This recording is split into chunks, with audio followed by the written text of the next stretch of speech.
Somalia, Slovakia, Tajikistan and Syria, Austria, Andorra, Egypt, Angola, Algeria, Antigua, Poland, Portugal, Australia and Albania, Myanmar, Madagascar, San Marino, Mauritania, Turkmenistan, Afghanistan, Uzbekistan, Estonia, Malawi and Malaysia, Mozambique and Macedonia, Latvia and Lebanon, Barbados and Liberia, New Zealand, Nicaragua, Norway, Niger and Nigeria, Haiti, Fiji, Mali, Oman, Paraguay, Ukraine, United Arab Emirates, United Kingdom, Spain, Serbia, Croatia, Costa Rica and Korea, Micronesia, Indonesia, Czech Republic, St. Lucia, Dominica, Dominican Republic and Rwanda, North Korea, Tanzania, Yemen, Uruguay, Uganda, Sudan, Iran, Japan, Gabon, Guyana, Russia, Ghana, Bahrain, Azerbaijan, Bhutan, Bolivia, Botswana. And Trinidad, Tobago, Togo, Turkey, China, Tonga, Montenegro, Malta, Monaco, Republic of the Congo, United States, Kimberley, Sierra Leone, and Cote d'Ivoire, Tuvalu and Mauritius and Morocco, East Timor, Sao Tome and Principe, Burundi, Chile, Italy, Djibouti and Jamaica, Jordan, Germany and Hungary, Mongolia, Cambodia, Bulgaria, Namibia, Palau and Laos, Liechtenstein and Luxembourg and Libya, Guinea, Papua New Guinea, Guinea-Bissau and Gambia, Zimbabwe, Venezuela, Belarus, Brazil and Zambia, Ecuador and Equatorial Guinea and El Salvador, Sri Lanka, Sweden, Switzerland and Suriname and Singapore. Plus, Tunisia, Thailand, Cameroon, Qatar, Kuwait, and Canada, Grenada, Guatemala, Cuba, Comoros, and Panama, South Africa, Samoa, Chad, St. Vincent, Vietnam, Benin, Burkina Faso, and Brunei, Darussalam, and Marshall Islands, Mexico, Moldova, and Maldives, Honduras, Argentina, Kiribati, and Kitts and Nevis, Central Africa, the Netherlands, Nauru, and Slovenia, Ethiopia, Peru, and France, and Finland, and Armenia, Iceland, Israel, Ireland, Eritrea, Romania, Kenya, Cyprus, Swaziland, Iraq, and Lithuania, Bangladesh, Bahamas, Belgium, Bosnia, Belize, and Kyrgyzstan, and Kazakhstan, and Pakistan, and Greece, and Denmark, also Georgia, and Seychelles, and Senegal, Colombia, the Solomons, the Philippines, Nepal, Congo, Saudi Arabia, Lesotho, Vanuatu. Though I could name the capitals, perhaps it's better not to.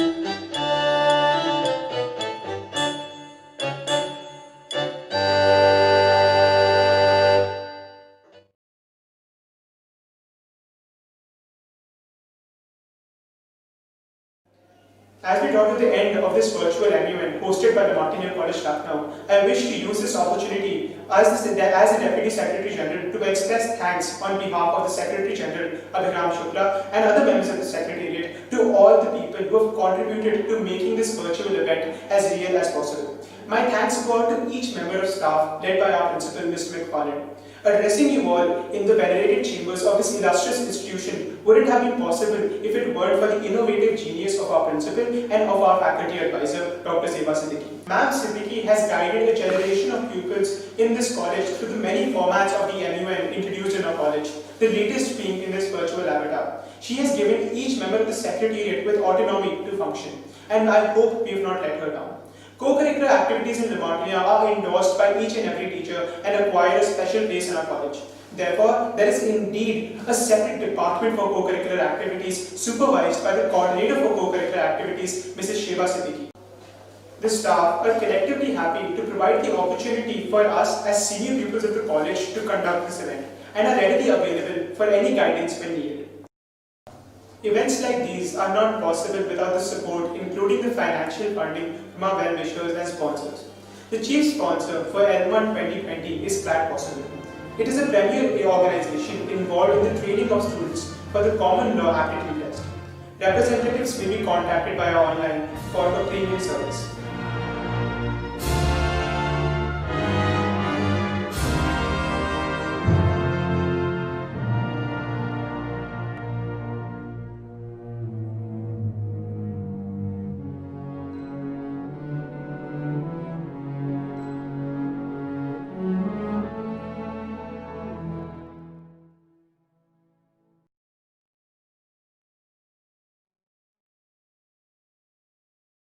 On this special occasion, when each of the delegates have given their point of view, it is really a privilege to welcome a professional diplomat to give us an overview of how the system really works and to tell us what our country expects of us in regards with international relations.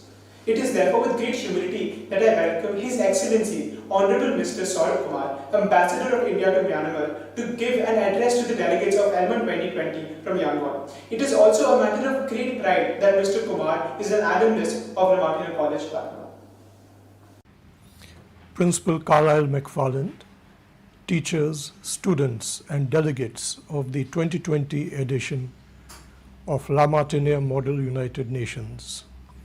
For me, it is a profound honor to be invited to address young and burgeoning minds of this distinguished institution.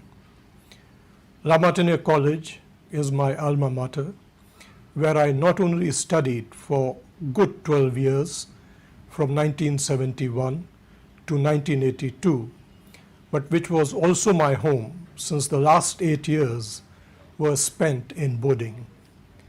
So I consider myself a thoroughbred Martinian and attribute a lot of what I am today to the school.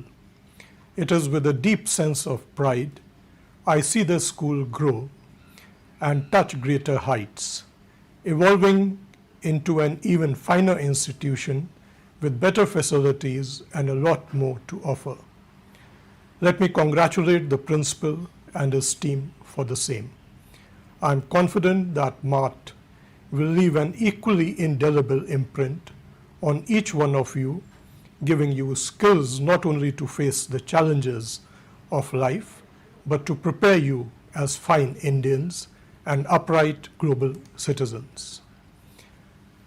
I will divide my presentation in 4 parts: my recollections of Mart, journey in the Foreign Service, challenges of where we are headed, and lastly, what we expect of you. My recollections of Mart. When I joined my current assignment as Ambassador of India in Myanmar, I was happy to meet a young Martinian who is presently studying in the international school in Yangon in grade 11. His father is on an assignment with a telecom company. Being Martinians, despite the age gap, we became good friends. I, of course, was interested in knowing about the school and how things are compared to my days. He was equally curious in knowing about my days there. One day he asked me very matter-of-factly, "You were a boarder in Mart. How did you become an ambassador?" It took me some time to absorb the import of the question. It brought back memories of stereotypes and labels, some of which were not off the mark. It reminded me that we were a somewhat unusual group of boarders who excelled in academics. In sports as boarders, we were in any case expected to do well, and we did. Few of us made it to IITs, and I found my way from there into the Indian Foreign Service. The credit for whatever I did goes entirely to Mart for providing the discipline of fixed study hours, which we made good use of. In higher grades, when we were in first dorm and requirements were more, and school provided additional hours at night, provided we woke up at 6 a.m. and adhered to the routine. You can imagine we made good use of this also. The story of Mart days would be incomplete if I do not mention that we had a good group of friends to motivate each other. I may mention that Mart has contributed more than a handful of officers to the Indian Foreign Service, with most of them rising to the high position of ambassador, and Sri K. Raghunath distinguishing himself by becoming the Foreign Secretary of India in late 1990s. The journey in the Indian Foreign Service. The world has changed since I joined the Indian Foreign Service in 1989, as has India's position and standing in it, which has grown by leaps and bounds. The Cold War rivalry between the two dominant global powers of the time, the USA and the Soviet Union, came to an end in 1989, when the Soviet Union-led communist bloc disintegrated. The bipolar world order gave way to a unipolar world with the US as the lone superpower. This period was marked by efforts to spread globally the liberal order and free trade and movement of capital. It came to be characterized as the period of rapid globalization. To put things in perspective, for a great majority of you who were born in the current millennium, in 1989, when I joined the service, the debate on positives and negatives of foreign investment was not a settled issue in India. Our colonial experience, the fact that we lost our sovereignty through machinations of a company pursuing its economic interest, still weighed heavily on us. But then the reforms of 1991 unleashed India's potential and put it on a trajectory of high growth. While we grew, so did China, with a lead and higher growth rates. Today, the rise of China marks a distinct and new phase in global politics. We are moving away from a unipolar world to one which is marked by intense strategic competition between the USA and China. From 1989 to now, I moved between continents and countries, experiencing the sweeping tides of change. From China's 2008 Olympics, heralding its arrival on the world stage, to the US subprime mortgage crisis, which sent ripples across the globe and brought many Western banking and financial institutions, including in Europe, where I was posted to their knees. From the long-lasting impact of fight against terrorism following 9/11, which sapped American resources and energy, to China's inclusion in the WTO and its continued rapid growth fueled by Western capital. Challenges of where we are headed. So what would this new era of intense strategic competition between the USA and China mean for others? There are no clear answers as yet, and contours of things to come remain blurred. But some trends have been discernible and are worth mentioning. 1. We are witnessing a pushback against globalization, particularly from the USA. 2. Nationalism is on the rise in many countries. 3. We are seeing the USA withdrawing from international bodies and accords. 4. China's rise has been marked by more assertive policy in its periphery and beyond. 5. Other powers, including India, are also rising. 6. We are increasingly faced with challenges that have only global solutions and need more global governance. COVID-19 pandemic is the latest example. Others include climate change, sustainable development, terrorism and religious radicalization, refugee crisis, transnational crimes, internet governance, cyber crimes, to mention a few. Thus, as we move towards a period of uncertainty, we are also faced with challenges which require more multilateralism and not less.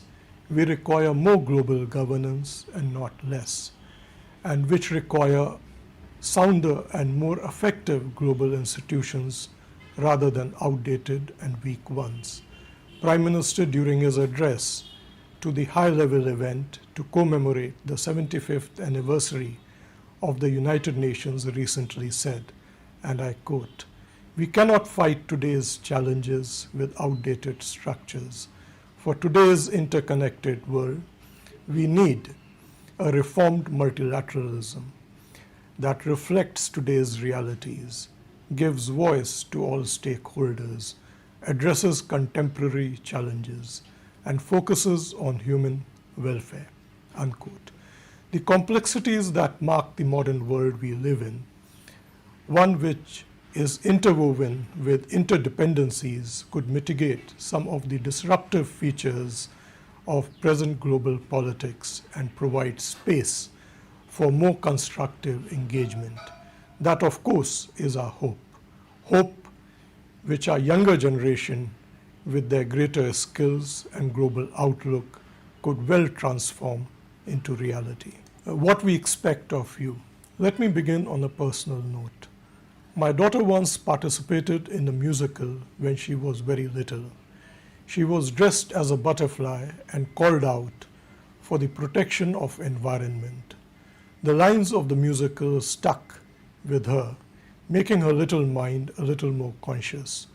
Many years later, we were posted to Fiji Islands, and the takeaway for her from the years we spent there was a strong sense of climate consciousness, since rising sea levels pose a very real existential threat for these island countries. She later read economics at London School of Economics, worked in a consultancy, but climate change and sustainability stuck with her and slowly evolved into a passion. For the last 2 years, she is pursuing a doctoral degree in environmental economics at the University of Oxford. She enjoys the work she does, engaging in frontier areas of thought and knowledge to tackle a pressing issue which faces the mankind. She was an avid MUner, and I recall her many travels to participate in MUN events both in India and abroad. So what do we make of all this? Let me conclude with a few specific points. One, you all are uniquely placed, given your high quality education and co-curricular exposure, to make the world a better place. Two, the issues which you will encounter are interdisciplinary and require to be tackled as such. Wider knowledge base helps, so does moving out of silos of one's specialization. Three, you are citizens of the world's largest democracy, a country that is carving out its development trajectory, which needs visionaries to set out its development pathways that deliver economic growth, sustainability, and prosperity for all. Lastly, at this juncture in your life, there are many potential avenues for your future career. Pick something you are passionate about. If you love what you select, you will excel. But also do not be afraid to experiment. When you finish school, your immediate next step would be university. Continue to study hard and be curious about the world around you. Carve out time for reading, art, and music. Best ideas often come from unexpected places. Also keep moving out of your comfort zones to embrace the new and the unknown. I would end with wishing you all a successful career and a happy life. Like a true Martinian, reach out for the sky and success will be yours. Vive la Martiniere.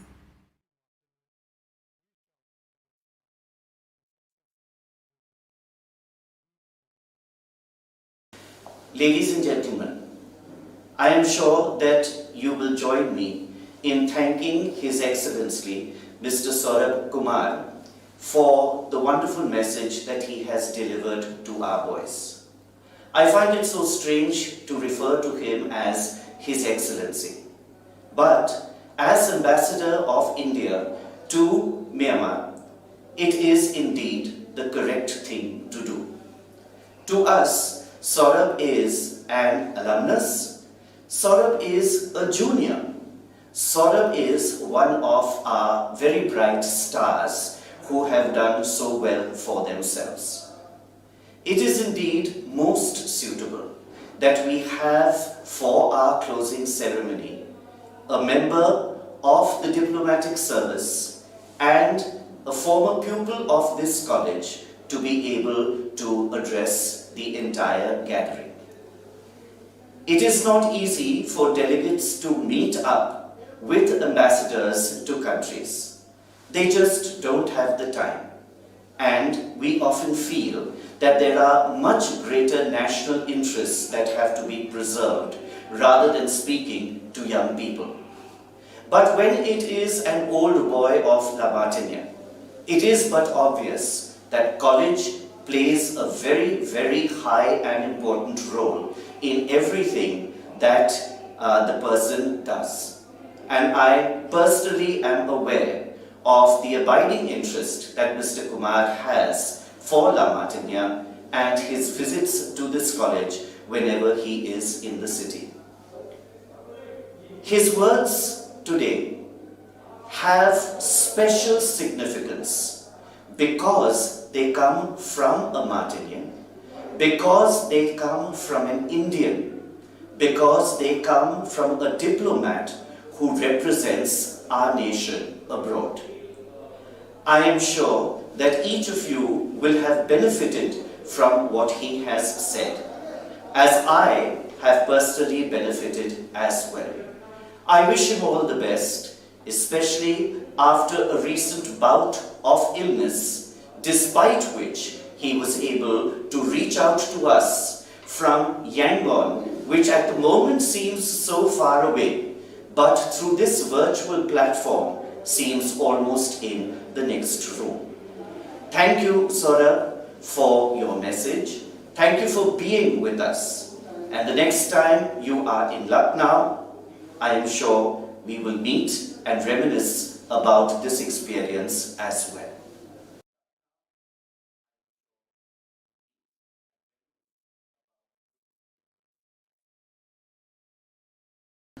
At the opening ceremony of L1 2020, the host rightly remarked that the quality of any conference is ensured by the executive board members in each committee. This has been proved to you by the interaction, control, opportunity, guidance and discipline that has been witnessed by all the delegates over the last 3 days. What is a matter of even more great pride is that all the executive board members are former pupils of the college, now in different parts of the country and different parts of the world, who have taken out their time and joined us for the duration of the entire conference over the last 3 days. La Martiniere College is proud and grateful.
The meritorious speakers and presentation of their positions have been recorded by the members of the executive board of each committee.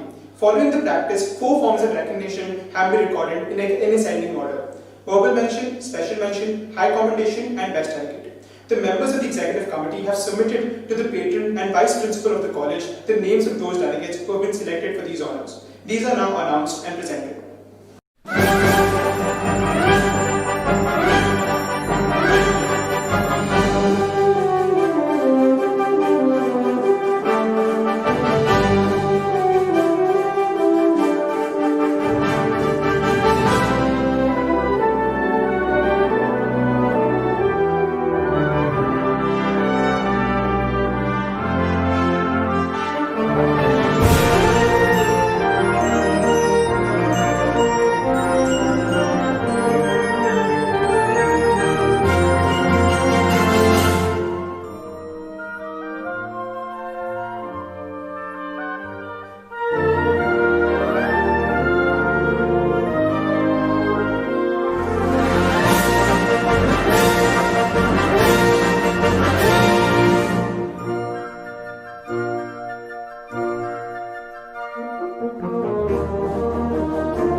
Diplomacy is indeed a team affair. While there have been a number of individual delegates at Advent 2020, the delegations represented here have special significance. Members of delegations have been present in various committees and have displayed the best of their training in each group.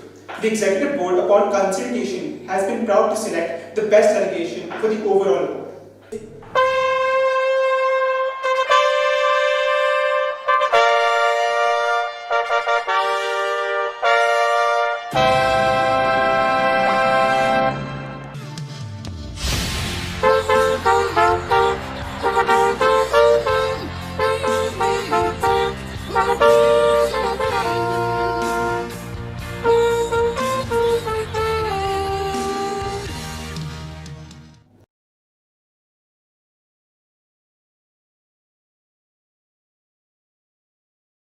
Mr. Kumar, Mr. McFarland, Mr. Collins, Dr. Siddiqui, ladies and gentlemen. I hope we at Martiniere College, Lucknow did not disappoint you all with any aspect of our Model United Nations Conference and successfully organized the 7th session of LMUN. My journey began with the society back in the year 2017 when I attended LMUN for the very first time in the capacity of a delegate. I still remember sitting up in the Spence Hall with one of my seniors and asking him, "Can I someday reach that podium?" He told me, "Just give your best and you will get what you deserve." And those words were a source of motivation for me. My journey began in the Secretariat last year, and I would specifically like to thank Rajveer, our previous Secretary General, for all the guidance that was provided and telling me each and every intricate detail that is involved in organizing such a big event as LMUN. Last year had been indeed a crisis year for us at Martiniere, as a conference was called off after its first day, as the state was under the ruling of Section 144 and curfew was imposed. I personally admire each and every teammate who took crisis in their stride and managed and handled it so well. As we draw to the end of this year's LMUN, I wish to take this opportunity to thank many persons who have contributed in making this virtual program a big success. I would like to thank Mr. McFarland. Sir was available for us at any point of time. Thank you so much for all this, sir. I would like to thank Mr. Collins for exempting us from all our assignments and academic work and guiding and motivating us whenever needed. Now, ladies and gentlemen, I would like to thank Ma'am Seva Siddiqui. It is just because of Ma'am's guidance that LMUN today in this virtual format is possible. It is just because of the guidance and the small intricate details that was told to us by Ma'am that today it is possible for us to host this event online. Thank you so much, Ma'am, for everything. I would like to thank our financial advisor, Mr. Alan Phillips, for handling all the financial related work. I would like to thank our electronic data processing department for all the backhand support which was provided, which we took for granted till last year, and during these tough times we have realized the need of the same. I would like to thank the college media department led by Mr. Neeraj Srivastava and Mr. D.K. Srivastava for helping us, guiding us whenever needed. I would like to thank Anirudh Maniktala and Prabhav Tripathi, the head of IP and the editor-in-chief respectively, for drafting each and every write-ups which were posted on our social media and our website. I would like to congratulate some of the juniors who worked tirelessly and completed each and every task which was given to them with utmost efficiency and dedication. Parv, Neelanj, Ariman, Suyash, Kritin, keep up the good work. Now I would like to take a moment to talk about my secretariat, the Deputy Secretary General Arnav Agarwal. He was the one who walked with me toe to toe and helped whenever needed. So good luck, Arnav. Under Secretary General for Administration, Aditya. The most calm and composed member of the Secretariat, finishing each and every task which was given to him quite silently. Good luck, Aditya. Under Secretary General for Technical Operations, Raghav Singh. He handled all the technical work and each and every technical related work which was required this year was handled very efficiently by Raghav. So good luck, Raghav. Now talking about the Under Secretary General for Public Information and Communication, Sujit Khan. He was the only batchmate of mine in the Secretariat, and talking with him helped me to reach to conclusions in a number of decisions which were needed to be taken. So thank you, Soji, for all this. Now I would like to talk about the Under Secretary General for Delegate Affairs, Kinjal Sharma, the sleeping beauty of the Secretariat, should I rather say, and the most efficient and dedicated member of the Secretariat. So now I would like to give my good wishes to Kinjal for his future endeavors. So with these words, ladies and gentlemen, I hope you all had a good time at this first virtual edition of the Martiniere Model United Nations. With the powers vested in me as the Secretary General for the 7th session of the Martiniere Model United Nations, I declare LMUN 2020 closed.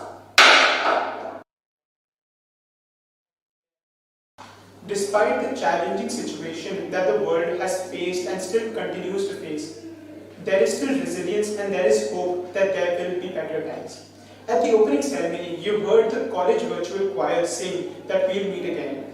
As we close this edition of LMUN, the college virtual choir will remind us that difficult times too will pass. Keep this message with you as we listen to the boys sing, "There's got to be a morning after."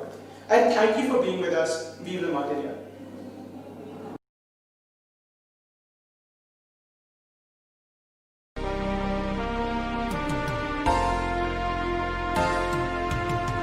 There's got to be a morning after. If we can hold on through the night, we have a chance to find the sunshine. Let's keep on looking for the light. Oh, can't you see the morning after? It's raining right outside the door. By the